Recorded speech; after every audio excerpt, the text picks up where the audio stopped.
I can't say that all my life I hadn't been warned about the girls in the Maitland family.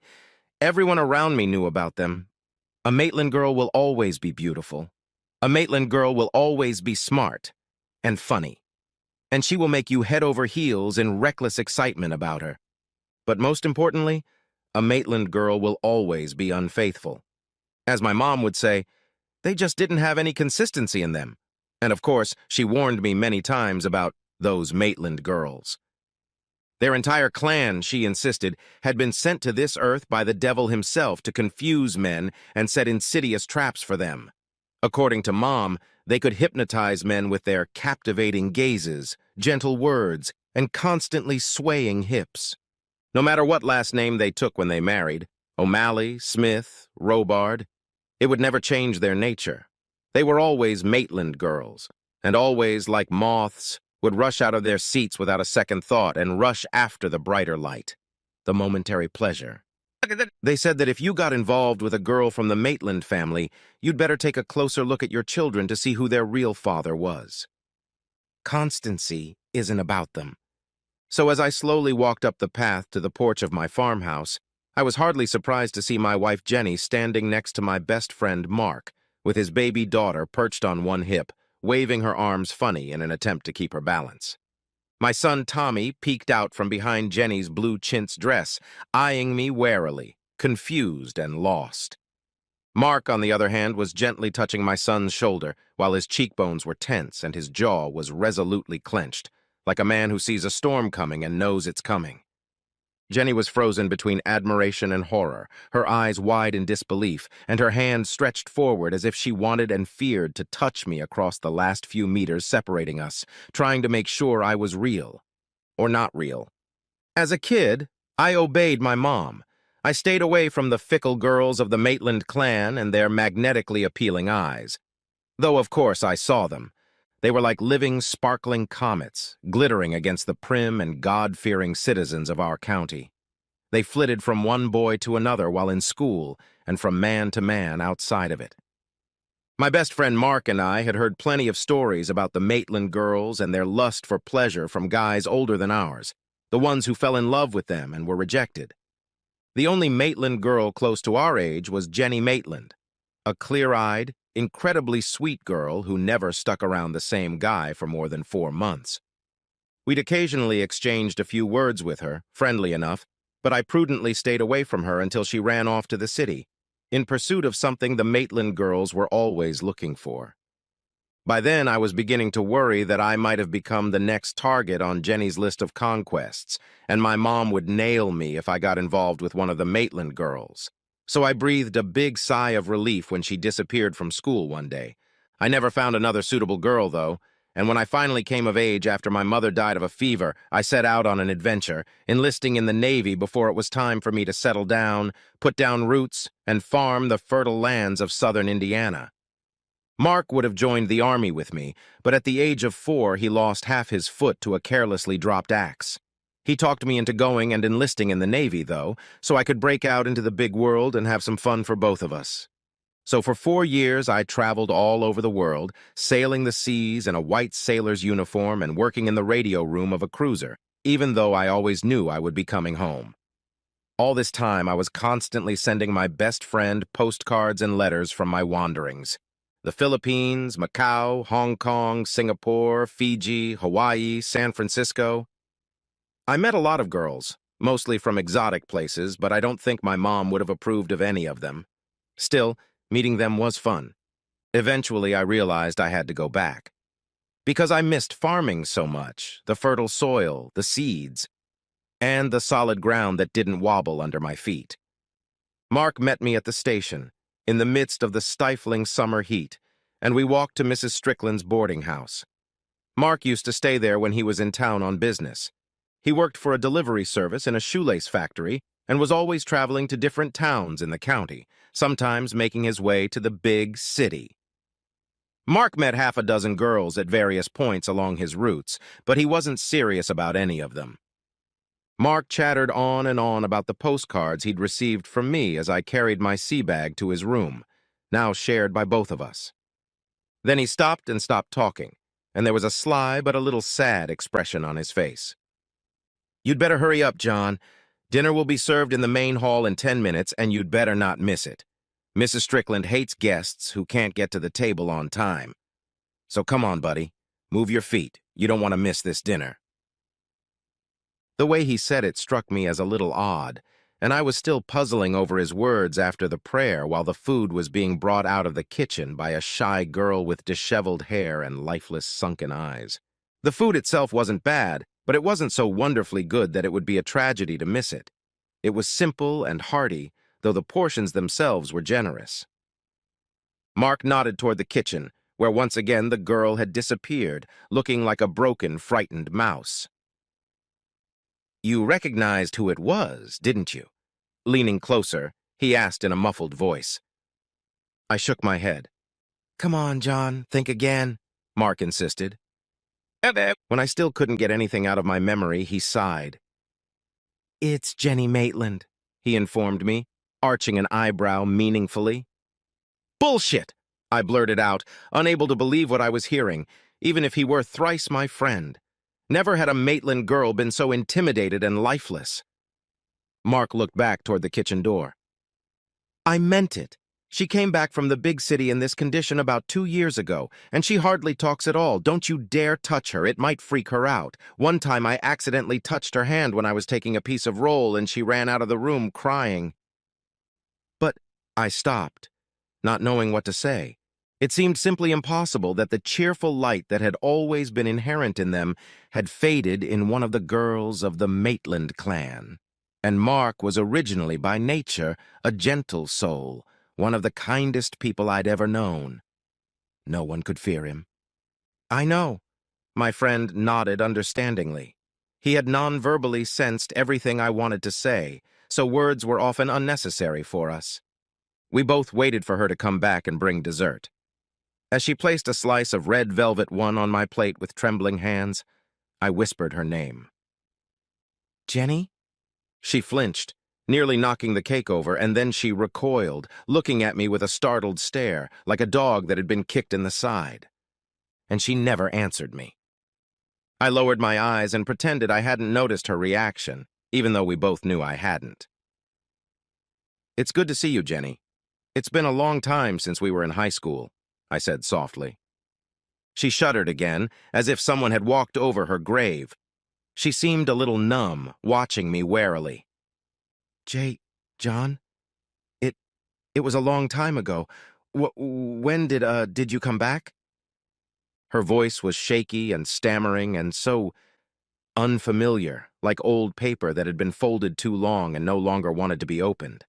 I looked up at her again, but this time I tried not to stare too intently into her dark eyes. Just got back from the Navy. We'll be looking for a farm to buy her. I really miss picking at the ground. That's nice, she struggled to say. She hesitated for a second, mumbled something I couldn't hear, and ran out of the room. Mark stared at me, his head tilted to the side. Wow. He stretched out in surprise. That's the most I've heard from her since she came back. She's barely spoken to me at all. Now I understood what Mark had been implying before dinner. He'd always had a thing for lost kittens. When we were growing up, he talked me into returning more than one lost chick back to its parents' nests. Despite some internal resistance on my part, Jenny became as much a project for me as finding a suitable farm. At first, I was just trying to get her to start smiling again. Every day at dinner, I whispered a few words to her, told her about the wonders of Hawaii and China that I'd seen. Not the girls, of course, but the outlandish birds and marvelous flowers. My descriptions of the huge, crowded Asian cities made Jenny shiver and pale. All the while she was wary, as if fearing something bad. But eventually, Jenny began to look less tense and even began to initiate our short conversations herself. We found our ritual becoming a habit. A short conversation while she cleared away the dessert plates and brought coffee. Just 4 or 5 phrases, which we exchanged cautiously, at some safe distance from each other. Jenny never passed anything directly to anyone. She put the dishes on the table or took them from the table, always keeping a certain distance. If she felt any discomfort, She would run out of the room and hide in the kitchen, and it took months to even get that far. Mark had been on his route for a couple days now when I finally decided that Jenny Maitland had to start smiling, or I was going to lose my mind. I rummaged thoroughly through my sea bag until I found a bunch of embroidered silk ribbons. I'd picked up handfuls of them in Hong Kong and given them to girls in Hawaii just for fun. I picked one out of all of them, the one I thought would fit her. It was nothing fancy, a light blue silk ribbon trimmed with gold trim, with cute songbirds embroidered across the field. I was alone there. Mark wasn't in the dining room, so when she brought my pie from the kitchen and set it on the table, I pulled the ribbon out of my pocket. "Jenny!" I called out to her. This girl had been looking at me with less wariness for some time now. She was starting to trust me, but I wasn't sure that trust would ever be complete. "John?" Like an echo, she responded in a quiet voice, standing next to the table. Her restless fingers lightly rubbed the edges of her apron. I held out the ribbon to her. "You know, it's not much, but I can't help but think it would look much better in your hair than at the bottom of my sea bag." She looked at the ribbon with slight surprise as she craned her neck, and there was a tiny spark in her eyes that reminded her of that old Maitland girl. She reached out her hand to it, even for a second, unhesitatingly. "It's from Hong Kong." I could only utter a few words. Panic suddenly contorted her face, and she rushed into the kitchen. I'd always left Jenny alone before, but something inside told me that right now the girl needed someone to follow her to help her. I hastily pushed back my chair and rushed after her. Jenny was huddled back against the cabinets in the far corner of the kitchen, struggling to stand on trembling legs, but shrinking back into nothingness. She tried to hold back the sobs that came out in convulsive sobs through clenched teeth. Her eyes were desperately squeezed shut, but tears were streaming from beneath her lashes. I stopped a few feet away from her and knelt down. "Jenny," I said very softly, as quietly as I could. Her eyes flew open, and she looked around in wild panic, panting, before lowering her gaze and staring at me kneeling in front of her. Whatever it was, whatever happened, Jenny, I didn't do it. My voice was still quiet and soothing. I held the ribbon up in front of me. "It's just a ribbon and I can't use it, but you can." Her still crazed eyes followed the ribbon like a venomous cobra aimed at her. "It's yours, Jenny. All you have to do is take it. It's a gift for you, from friend to friend." I think it took all the strength of her body, mind, and soul to cover a distance of less than a meter. But what seemed like 1,000 miles, to reach out again and grasp with two timid, trembling fingers just the very tip of the ribbon. Keeping on my knees, I crawled back just as carefully and then slowly rose to my feet and walked back to my pirogue. Not looking in her direction, avoiding eye contact and fiercely hating a world that could hurt and fracture anyone so badly. She never returned from the kitchen, and I didn't see her for 2 days. Mrs. Strickland served me, continuing to throw strange, wordless glances in my direction that I couldn't decipher. On the 3rd day, another girl, a little more ruddy, served me, and her hair was tied up in a light blue ribbon with a gold border. "That ribbon suits you very well, Jenny," I remarked. The girl smiled faintly. She was still shy and unsure, but it was the first smile I had ever seen from her. Every day got better after that. Mark was conspiring with me, and in some ways, against me.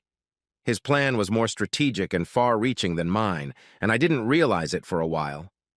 Mark wanted to save Jenny, seeing her as just another lost fledgling, but just as he saw how happy I was to help her, and he managed, time after time, to disappear at just the right moment, giving us time to be together longer. Eventually, she was able to overcome her inner demons and touched my hand. And after a while, those touches became a habit. I saw Jenny as more than a bring-back-to-life project, more than just a friend. I teased her a little, and she even managed to tease me a little in return. It was just before Christmas when I told her that all I wanted for Christmas was a kiss on the cheek. She immediately turned pale, but then instead of running off to the kitchen, she pulled her chair over to mine at the table where I was sitting. "John." She raised her hand, stopping me when she saw I wanted to say something. Her voice was firm, almost icy. "I appreciate everything you've done, but you know that I'm a Maitland's girl, and everyone knows that Maitland girls don't bring good luck to anyone. They're just trouble." I reached out and took her hand. She flinched, but let me touch her, and even squeezed her hand tightly for a moment. "I'm different, Jenny, and I don't think you're the problem," I said with heartfelt conviction. She lowered her gaze, closing her eyes.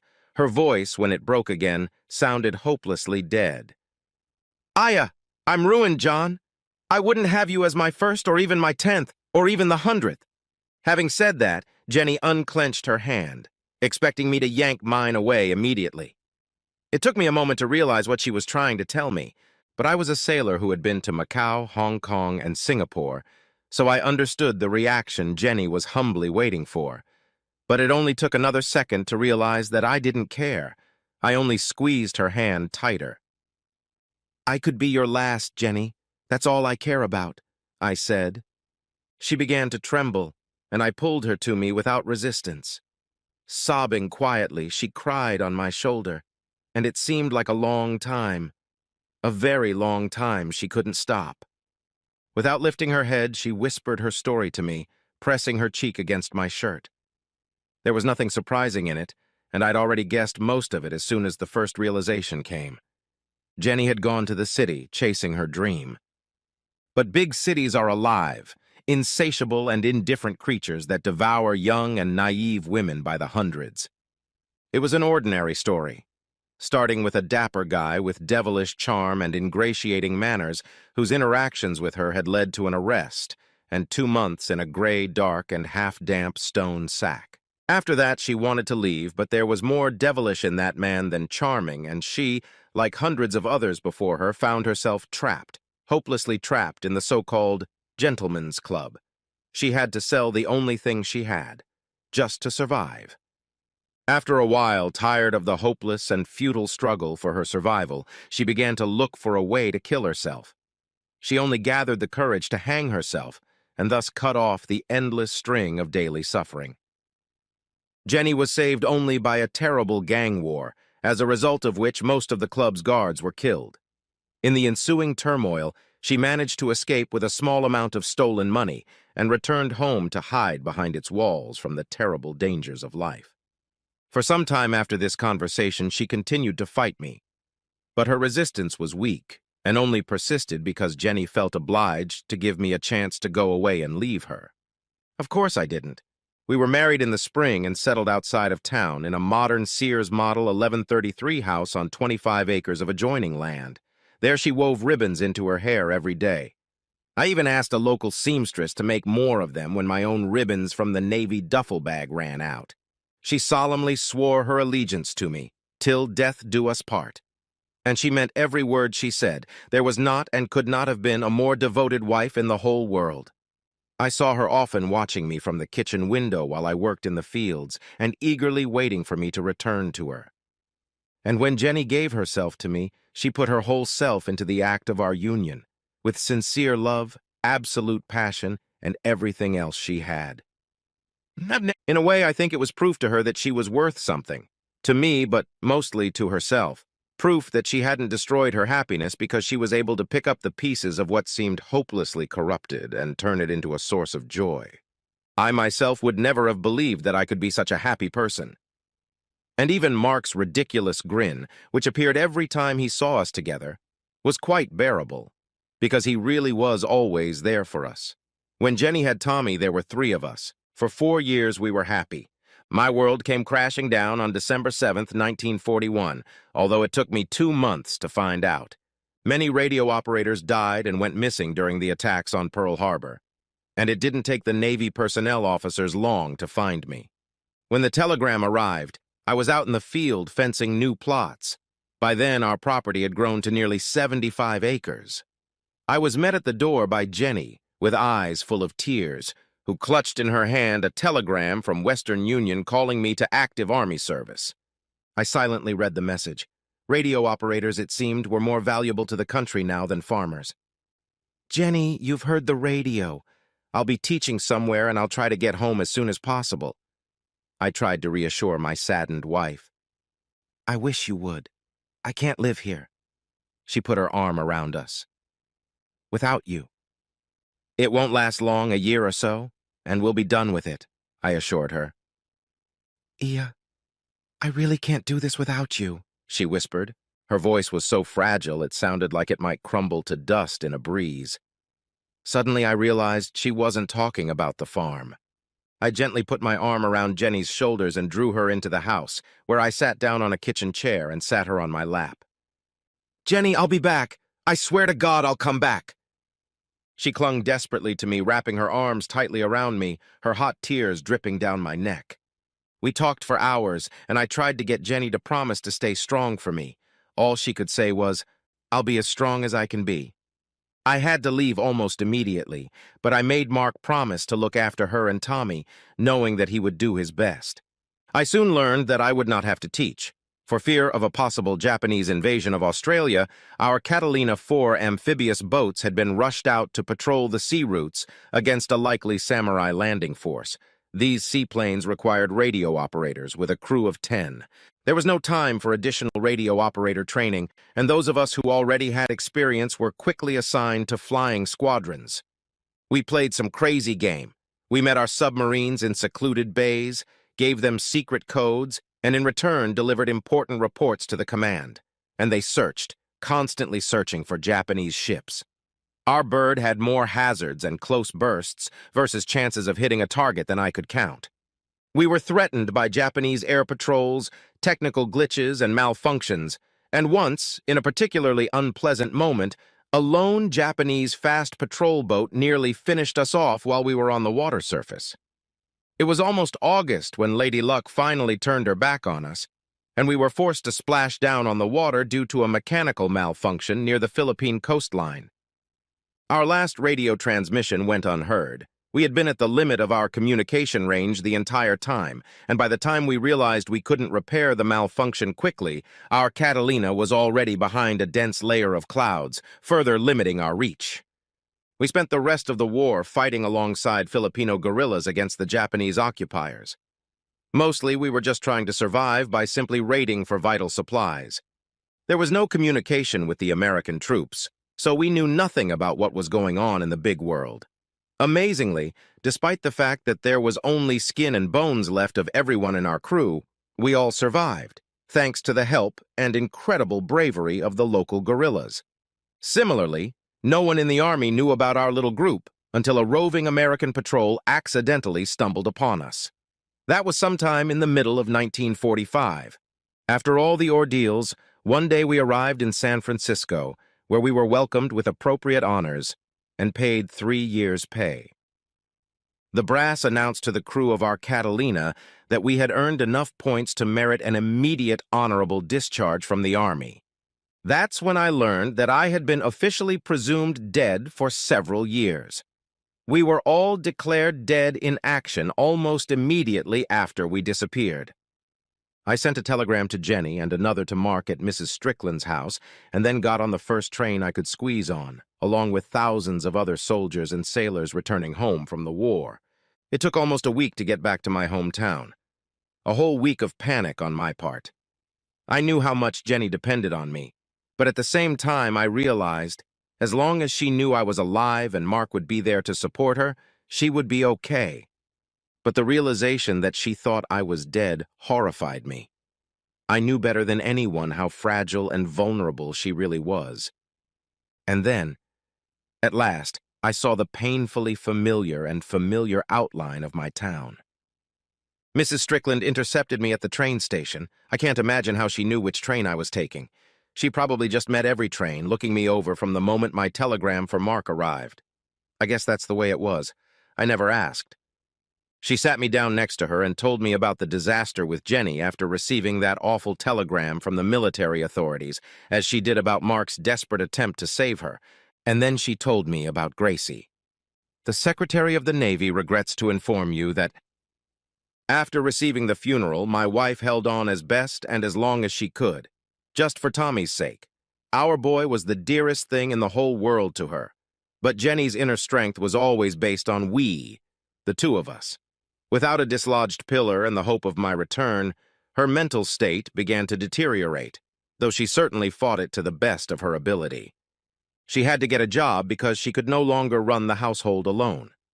While she continued to live at Mrs. Strickland's boarding house with Tommy, she worked on a conveyor belt, making bootlaces of various styles, from military to the most common, in our town factory. Day after day, she fought with herself, but each new day gathered its ruthless harvest.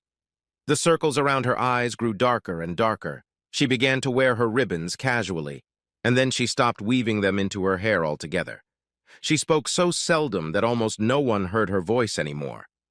Mrs. Strickland, who looked after Tommy while my wife was at work, saw Jenny's soul falling apart more and more each day.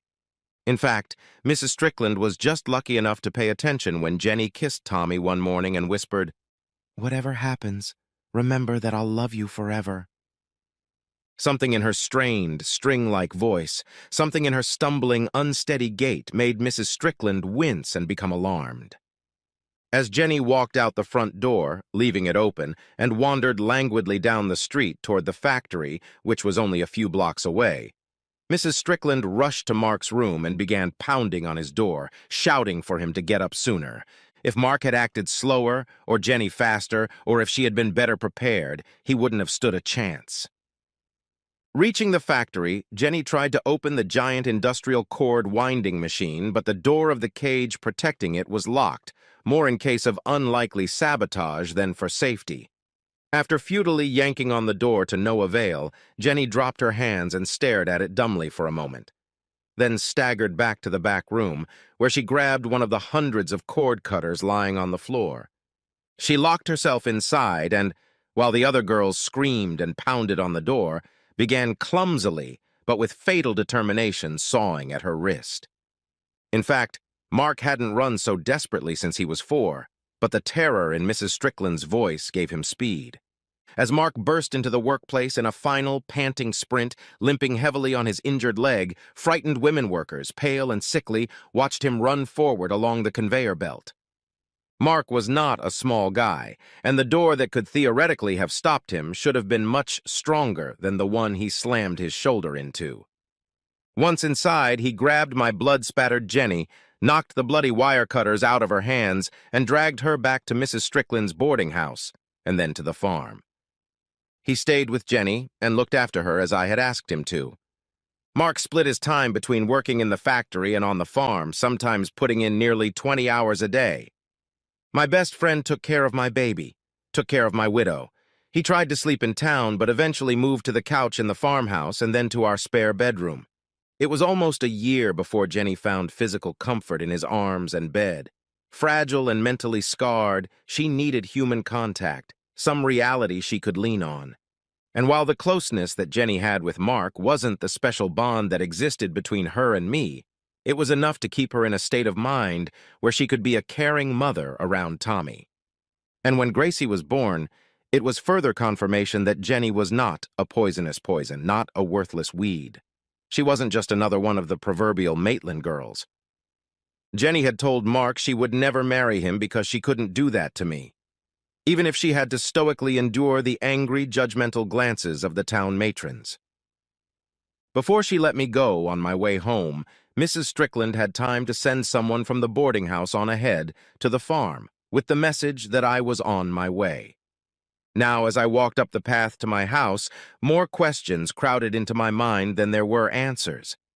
Jenny's frightened look brought me to my feet, making me think for a moment that perhaps it was too late for us. The mere thought that I had to get back to her alive helped me through all the dangers and horrors of war in the jungle. The heartbreaking thought of losing her was thrashing around inside me and was truly unbearable. But there was no hesitation as she left Gracie with Mark and rushed from the porch to meet me. "John, she whispered in a broken voice, and again, as she had years before, her hot tears burned my neck.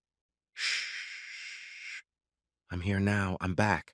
I whispered softly in her ear, hugging her shuddering shoulders and stroking her soft hair with my rough palms, the scent so familiar. Eventually, I picked her up in my arms and carried her into the house while she was still mumbling, trying to apologize and explain. It wasn't as hard as I'd feared it would be to sort out the whole tangle. We stayed up that first night and many more after that, talking, and in Jenny's case, crying quietly from time to time. The deep scars, ugly across Jenny's wrist, served as a vivid reminder of what could have happened in the worst-case scenario. Those scars suppressed any anger toward both Mark and, even more so, little Gracie. There was no crime, no guilt, no repentance to appeal to in what happened at home while I was dead.